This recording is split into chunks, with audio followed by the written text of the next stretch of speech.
Assalamu alaikum wa rahmatullahi wa barakatuh. Here we are again with the refuting misconceptions on the Qira'at, and we are now going to refute one of the misconceptions that they mentioned, those Islamophobes who are using my translation of the 10 Qira'at of the Noble Qur'an, which I see as the main linguistic miracle of the Qur'an, but they're using it against the Qur'an. And I told you that I will leave links to the videos I made before and podcasts about the Qira'at, explaining the concept of the Qira'at and explaining why do I see it as the main linguistic miracle of the Qur'an. Because I don't want to be repetitive. I don't want to be too wordy. Let's move to the alleged contradiction.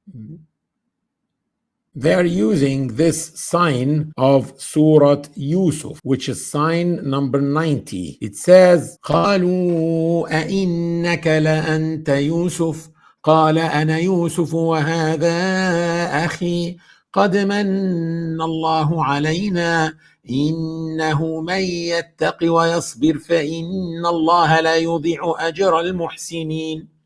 Two narrators, Ibn Kathir and Abu Ja'far, narrated it like that. Not narrators, actually, Qur'an. Two Imams of Qira'at narrated it like that. قالوا إنك لأنت يوسف. Not أئنك لأنت يوسف. And it's, of course, a completely different meaning. Mode A says, they said, can it be that you really are Yusuf? Can it be that you really are Joseph? This is a question. He said, I am Joseph and this is my brother. Allah has certainly been gracious to us. Indeed, whoever is mindful of God and endures patiently, indeed, Allah never wastes the reward of those who excel in doing good. But mode B, which is recited by Ibn Kathir and Abu Ja'far, two Imams of Qira'ah, they said, إِنَّكَ لَأَنْتَ يُوسُف, instead of أَئِنَّكَ. أَئِنَّكَ is a question. Innaka is emphasis. They said, you really are Joseph. And then the rest of the sign is the same. He said, I am Joseph and this is my brother. Allah has certainly been gracious to us. Indeed, whoever is mindful of God and endures patiently, indeed Allah never was. So the issue is, they definitely are two different meanings. But are they contradicting? Or are they closer to reality? Look at the context. Who are those men addressing Joseph? They are his 10 brothers who threw him in a well in the desert, half naked, 30, 40 years ago. And when a caravan heading towards Egypt found him in the well, they sold him as a slave. Then after all these decades, they meet with the ruler of Egypt who arrested their 12th brother, Benjamin, for alleged theft, to put them in an embarrassing situation with their father, Jacob. So when they went to beg him to release their brother and take any one of them instead, he refused. And he even refused to give them the food they wanted to buy because there was a famine in Palestine. And for the first time, he mentioned Joseph, the brother whom they betrayed 30, 40 years ago. So how did he know about him? Read the last two signs before sign number 90. You have to read the context to understand. The last two signs say, then when they presented themselves before him, they said, O mighty governor, harm has touched us and our family, and we have brought scant merchandise. But give us full measure and be charitable towards us. Indeed, Allah rewards the charitable ones. He said, do you know what you did with Joseph and his brother when you were ignorant? How did he know about Joseph? How did he know about Joseph? Here, doubt started to rise in their minds and hearts. Can he be Joseph?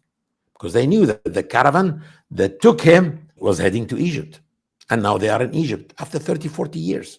But he spoke about him, about Joseph. I want you to imagine that 10 of your old school friends meet you after 40 years, after you all changed, you aged, and you don't tell them who you are, but you start telling them things that happened in school. Aren't they going to ask you, are you Joseph? Do you think that you will quickly answer them and tell them, yes, it's me, Joseph? Or will you look at them in the eye and let them realize by themselves? And at this point, they will tell you, you are Joseph. So they can ask you, are you Joseph? You are Joseph. Combining the two qira'at makes the ayah vivid, high definition, and so realistic. Yes, the two qira'at of this ayah give two different meanings, but they are not contradicting. They are complementary, and they are narrating the body language dimension of the story.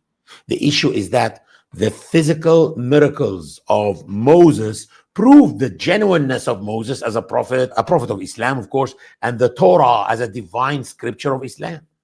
And the physical miracles of Jesus prove the genuineness of Jesus as a prophet of Islam and the gospel as a divine scripture of Islam. But physical miracles are a plea against those who attended it and a few generations who heard about them from their fathers and their grandfathers. And that's it. Physical miracles have temporary effect as evidence. And the last and final message of Islam should not depend on physical miracles because of their temporary effect. The final message of Islam has to depend on an everlasting miracle, a miracle that does not need its prophet to do it. The cane of Moses needs Moses to throw it. The miracle of the final message that proves the genuineness and the authenticity of the Qur'an should not depend on Prophet Muhammad. He can die and the miracle is still working. The Qur'an is the message and the miracle in itself.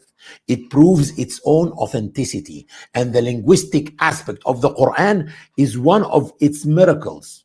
So it has to be concise. God challenged the masters of Arabic language, the poets of Arabia, to come up with a Qur'an like it, and they couldn't. He gave them a discount and he said 10 surahs only. They couldn't. He gave them another discount, 1 surah, and they couldn't. So in order to be that eloquent, miraculously eloquent, it has to be concise. If these details of stories are all mentioned in one qira'ah, the Qur'an may lose its eloquence.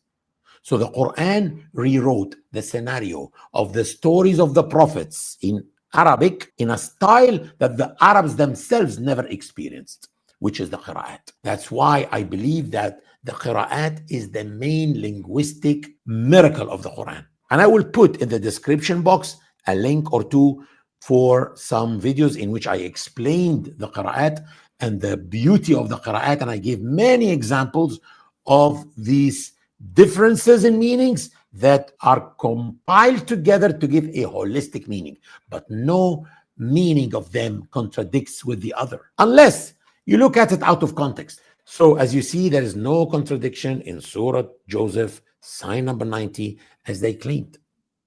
If you want to see a contradiction, I can show you one. I'm not going to let you go without seeing a contradiction, but unfortunately not from the Quran, because the Quran doesn't have any. Open the book of contradictions. Sorry, I mean the Bible. 2 Samuel 24 says, again the anger of the Lord burned against Israel, and he incited David against them, saying, go and take a census of Israel and Judah. 1 Chronicles 21 says, Satan rose up against Israel and incited David to take a census of Israel. Who incited David to take a census? God, the Lord, or Satan?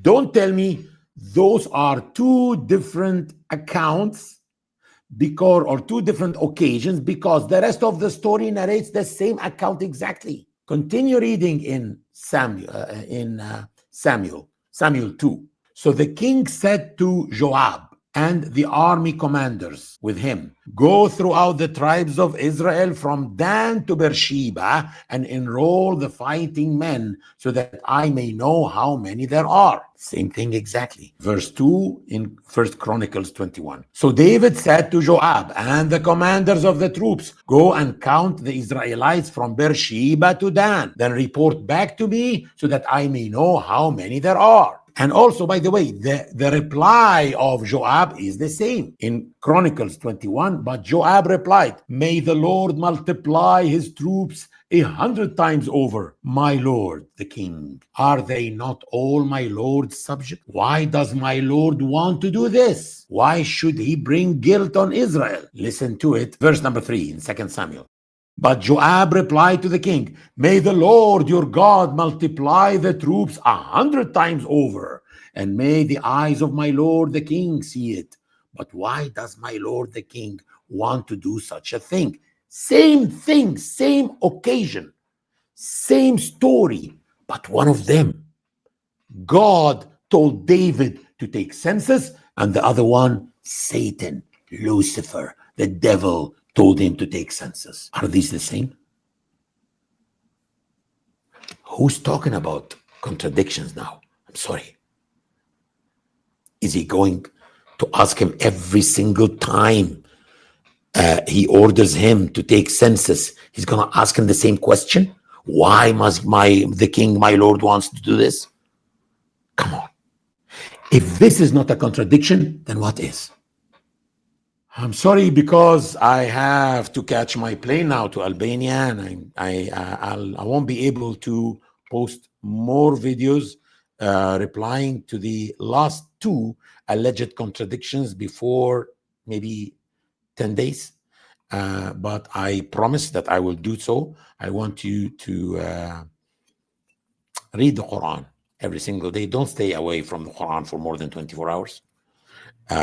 Because, if you stop a Christian in the street and you ask him about Christianity, he will probably tell you about the original sin, that we were born with an original sin and Jesus died for you. And we know the story, the version of the story. But we as Muslims believe exactly the opposite. We believe that we were born with an original goodness, ready to submit by nature. But there is only one problem with this hearts that God gave us, which are ready to submit by nature, is that they are like mobile batteries. They are discharged every day. They must be put on the charger for about an hour every day. And the charger is the remembrance of God. And one of the main aspects of the remembrance of God is reciting the Qur'an with reflection, with tadabur. That's why on the cover of our translation, there is liyadabbaru, which means so that they may ponder upon its signs. By the way, this translation also is for free on the app. If you type on the App Store, whether in Android or iPhone, if you type Bridges Translation Qur'an, you'll get it. And also you can buy the PDF version, which is only £3 from Bridges website, bridges-foundation.org. Or if you want a paperback, you can buy it. Also, I suggest from bridges-foundation.org because it is the most updated. The one on Amazon, again, is not updated. Assalamu alaikum wa rahmatullahi wa barakatuh.